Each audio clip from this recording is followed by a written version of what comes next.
Fala, meus holders favoritos, vocês estão bem? Eu sou o Álvaro Vinícius, seja muito bem-vindo ao nosso canal Investindo aos 30. E eu já fiz um vídeo falando sobre quais eram as minhas ações para aposentadoria, aquelas ações, aqueles ativos que eu mais tinha confiança por longo prazo, né? E nesse vídeo eu quero falar sobre os fundos imobiliários da minha confiança, os fundos imobiliários que eu tenho na carteira, visando aí, de fato, a aposentadoria, tá? Já pedir para você deixar o seu like, comentar se você tem algum desses fundos, se você concorda, se você discorda, e se inscrever no canal se ainda não for inscrito, tá? Já sempre falando que isso aqui não é recomendação de compra nem de venda, são os ativos que eu tenho na minha carteira com o meu dinheiro. Se der ruim, vai dar ruim para mim, tá? Bom, então, o primeiro de todos vai dar um pouco de polêmica aí, que eu sei que tem uma galera que não gosta, mas é o BCFF, que é um fundo de fundo, né? Então, muita gente não gosta, porque você está pagando taxa duas vezes, né, para o fundo, e o fundo paga por os fundos que ele tem participação, então você acaba pagando duas vezes taxa aí.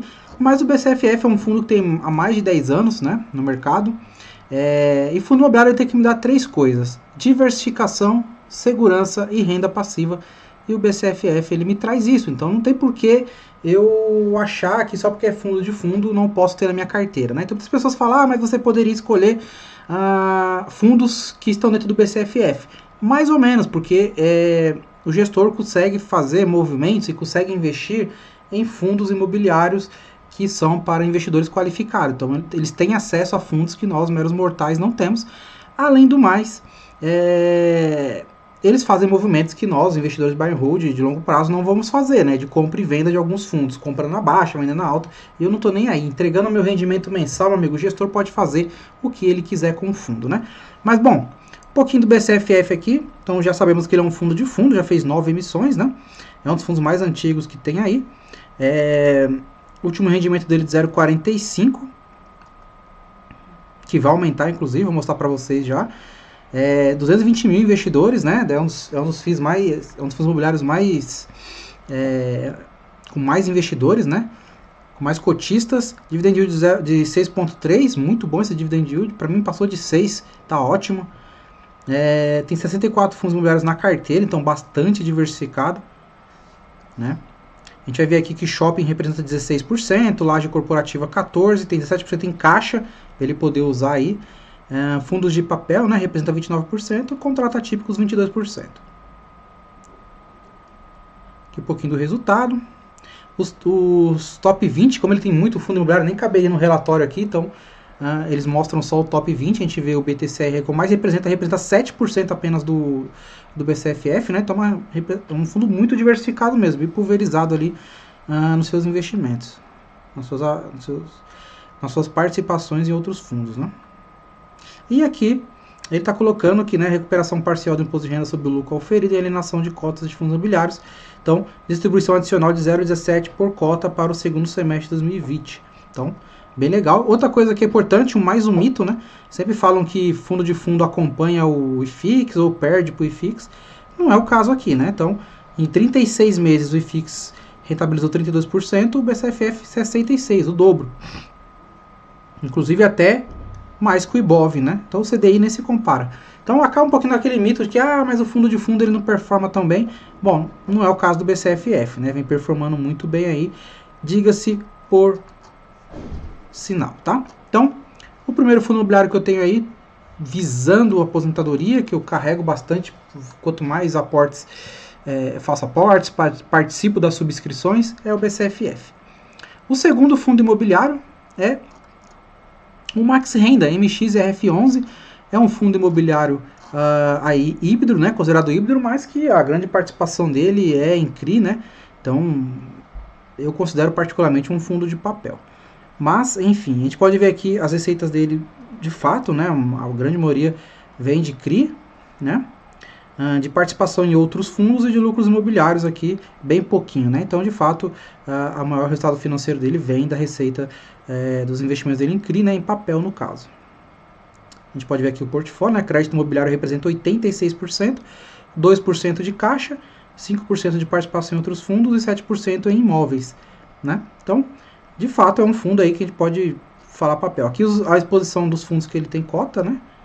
Então, XPC11, HBRH11, mas é tão pouca a participação assim que particularmente eu nem considero muito, né? O foco dele está aqui, ó, o crédito imobiliário. E aqui a gente pode ver os indexadores, né? O maior indexador dele aqui é o CDI. E no relatório tem todas as aplicações deles aqui, a composição da carteira dele, né, em CRI, o duration, a taxa de admissão, o indexador, o vencimento, etc. Se você tiver qualquer dúvida, no relatório tem. E eu gosto do Maxi Renda porque, assim, eu sou um daqueles que quando sobra lá 20, 30, 40 reais, eu coloco nele. Então, nisso aí eu vou dando uma carregada boa nele, né? É um fundo que não varia muito, a volatilidade dele é baixa, né? Eu já vi ele chegar ali no máximo em 9, no mínimo em 9, no máximo em 15. Então, também costumo participar das emissões dele. Não participei da última, que para mim não valia a pena. Mas é um fundo aí que eu gosto bastante também e utilizo muitas sobras dos aportes nele, né? Então, acho que muitas pessoas também têm aí o Max Renda aí na sua carteira com esse intuito também. E é um fundo muito conservador, gosto bastante dele. 122 mil cotistas aí, né? Um patrimônio de 1 bilhão 248 milhões. E o gestor é a XP, administrado pela BTG. Bom, o terceiro é o VILG, né? O VILG 11, que não é um fundo tão antigo, mas eu quando entrei nele, fui um dos primeiros assim que lançou eu comprei, porque eu gosto muito da gestora, a Vinci, né? Vinci Partners para mim é a melhor gestora de fundos imobiliários que tem. Eu quando comprei ele tinha apenas 2 galpões, ele já está com 10. Inclusive a gente pode acompanhar aqui a cotação dele, né? E ver que ele é um fundo de logística aqui, muito crescimento. Quando eu comprei ele na época, era de fato visando o crescimento, mas eu acabei gostando tanto do fundo, vai ficar na minha carteira aí até eu me aposentar sem dúvida nenhuma, enquanto o fundo for bom, né? Obviamente. Então vamos acompanhar aqui para ver as cotações dele, para ver a evolução do fundo. Ele foi fazendo emissões, né? Então é um fundo novo que já está o que aí na sua 5ª emissão. Vamos ver aqui. Não lembro de cabeça, mas acho que é por aí. 5ª emissão de cotas, né? Utilizou 145 milhões, né, para adquirir aqui 2 novas aquisições, 80% do parque logístico de Osasco e fração remanescente de 33% do Extreme Business Park, né, que está alocado para Tok Stock. E aí tem uma pré-locação para Magalu aqui, né? Então é um fundo que ainda tem potencial de crescer mais aí, por isso que um dos motivos eu ter ele na carteira. Vou colocar aqui o período máximo, né, a evolução do fundo, muito grande. Aqui em março todos os fundos apanharam, né? Não tem jeito. Vamos ver os ativos que ele tem.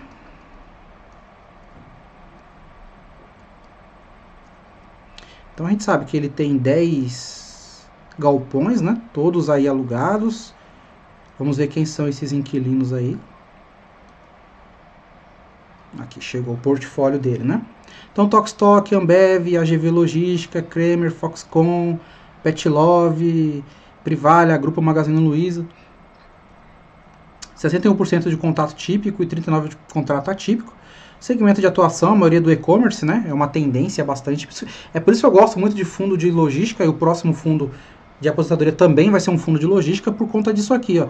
Esse crescimento do e-commerce, eles vão precisar de centro de distribuições, né? Então eu considero particularmente uma crescente e um setor bastante perene. 61% está em Minas Gerais aí, né? Então ao contrário de outros fundos, de outros galpões logísticos na maioria em São Paulo, o foco dele está em Minas Gerais. Aqui a participação dele e o centro de distribuições que ele tem, né? Esses galpões. Então, bem bacana ver essa evolução do VILG aí. Para mim, vai se tornar e já está ali no top 3 de fundos de galpões logísticos, sem dúvida nenhuma.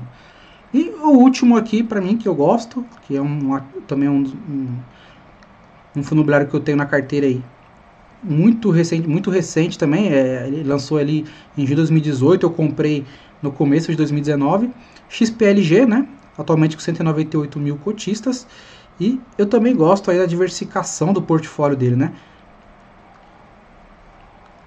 que os locatários, né, Via Varejo, Leroy, Renner, Grupo Pão de Açúcar,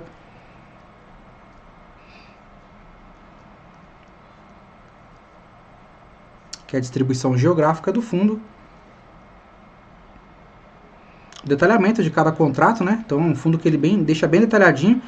Aqui tudo que tem, né? O centro de distribuição da Leroy Merlin, Centro de distribuição da Via Varejo, centro de distribuição da Renner. Se eu não me engano, vamos ver aqui quantos ativos ele tem. De cabeça eu não lembro, mas ele é bem distribuído, ele tem uma diversificação de galpões muito grande. PVP de 1,19, tá ok, tá na média ali, né? Dividend de 0,46, último rendimento de 0,58. Álvaro, você não tem fundo de shopping? Não tenho, não porque eu não goste, mas sei lá, eu acho que eu gosto mais de fundo de galpão logístico, fundo de papel e fundo de fundo, que é os que eu tenho mesmo de fato, tá? É os que eu gosto. Mas teria fundo de shopping tranquilamente, mas na minha carteira hoje eu não vejo motivo, né? Ó, 13 ativos em 6 estados, então predominantemente em São Paulo, né?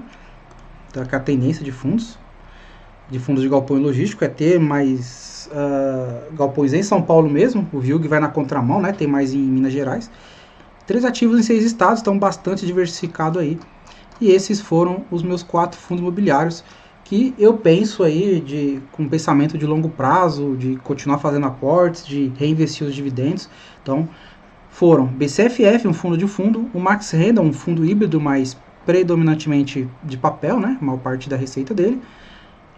XPLG e o VILG 11, então esses foram meus 4 fundos imobiliários que eu tenho aí. Você tem algum desses fundos? Qual o seu top 5, top 3, sei lá?